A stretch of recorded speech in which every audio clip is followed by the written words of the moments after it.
Kita yang unik nih, Bang Abraham. Banyak orang mungkin melihat Pak Jokowi post power syndrome gitu ya. Kalau saya enggak. Post power syndrome itu lebih ke kondisi psikologi, di mana semua orang bisa punya post power syndrome ya.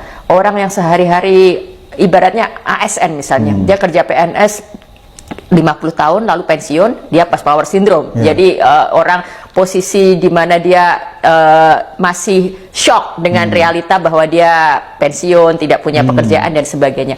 Pak Jokowi tidak. Pak Jokowi memang dengan sadar sebenarnya sedang punya agenda, sedang melakukan desain-desain tertentu. Nah, kalau saya melihat apa tujuannya? Ada dua. Yang pertama adalah untuk tetap mengamankan dirinya atas kesalahan-kesalahan yang diperbuat selama 10 tahun periode kekuasaan. Dia tetap tidak mau tersentuh hukum. Dia tetap mau semua proyek-proyek, plan-plan yang sudah dilakukan itu semuanya aman, terwujud. Itu yang pertama.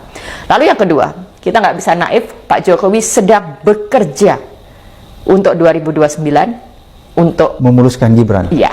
Jadi Pak Jokowi sedang bekerja, bukan Pak Jokowi sedang post power syndrome. Jadi berarti menarik nih analisanya Mbak Oki, nih baru pertama kali saya lihat analisis begini, bahwa oleh karena itu harusnya Prabowo berhati-hati ya. Nah, ini dia. Karena kan tadi Mbak Oki bahwa Pak Jokowi ini bukan post power syndrome, justru dia sedang menyiapkan sesuatu. Betul. Ya? Ini dia yang harus kita bahas nih. Ini bersamaan dengan hampir 100 menuju 100 hari ya.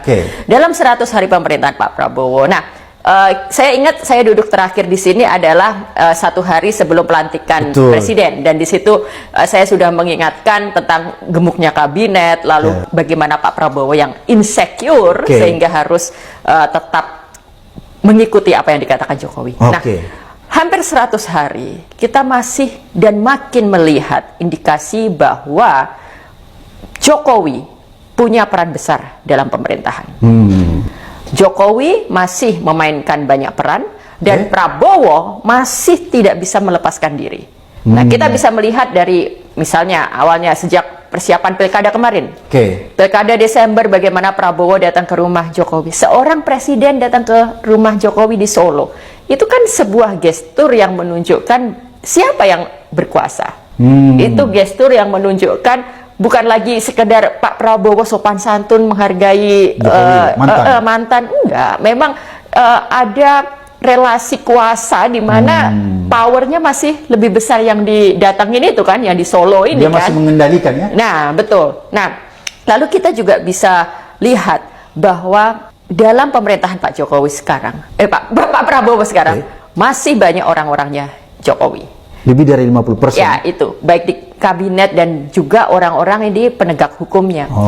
Jadi ini unik. Setiap pemimpin negara dimanapun, saya pikir pasti selalu ingin melepaskan diri dari bayang-bayang presiden dan pemimpin negara sebelumnya. Dia ingin menjadi the real presiden. Dia ingin membuat legacy sendiri. Tapi ini tidak terjadi di Prabowo. Ditambah lagi kerusakan, permasalahan yang ditinggalkan Jokowi, warisan persoalan yang ditinggalkan Jokowi, itu semua menjebak Prabowo kan sebenarnya. Prabowo seperti orang bingung, Bang Abraham, selama hampir 100 tahun. Jadi 100 hari. Jadi kalau orang baru menjabat lalu ingin menunjukkan quick win, mau menunjukkan program 100 hari, nggak ada kan ini kan. Semuanya yang dilakukan ini hanya melanjutkan segala kebobrokan, karena memang nggak ada keberanian untuk melakukan itu. Jadi segala warisan buruk harus dilanjutkan. Sekarang kita bisa lihat bagaimana Prabowo mulai bicara tentang lahan sawit yang diperluas. Lalu Menteri Kehutanan bilang 20 juta hektar hutan akan dibuka untuk tebang untuk pangan dan energi. Itu semua kan bagian kelanjutan dari segala beban pemerintah sebelumnya itu. Kita tahulah kerusakan institusi, korupsi, IKN yang masih menjadi beban. PSN itu jadi beban semuanya. Jadi Pak Prabowo itu sebenarnya bingung kan, tapi dia tidak mampu melakukan itu. Jadi saya kalau Pak Prabowo misalnya nonton ini nih misalnya nih, Oke. udahlah segera cut saja hubungan dengan Jokowi. Itu satu-satunya jalan untuk bisa menjadi pemimpin yang sebenarnya, gitu. Selain itu yang kedua adalah ganti orang-orang Jokowi di lembaga-lembaga penegak hukum, termasuk KPK. Oke, iya, iya. Pikirkan cara gitu kan, misalnya apakah bisa dilakukan untuk itu. Kepolisian, kejaksaan, KPK itu memang harus bersih. Nah, yang sekarang terjadi juga ada istilah dalam teori politik itu kan deep state.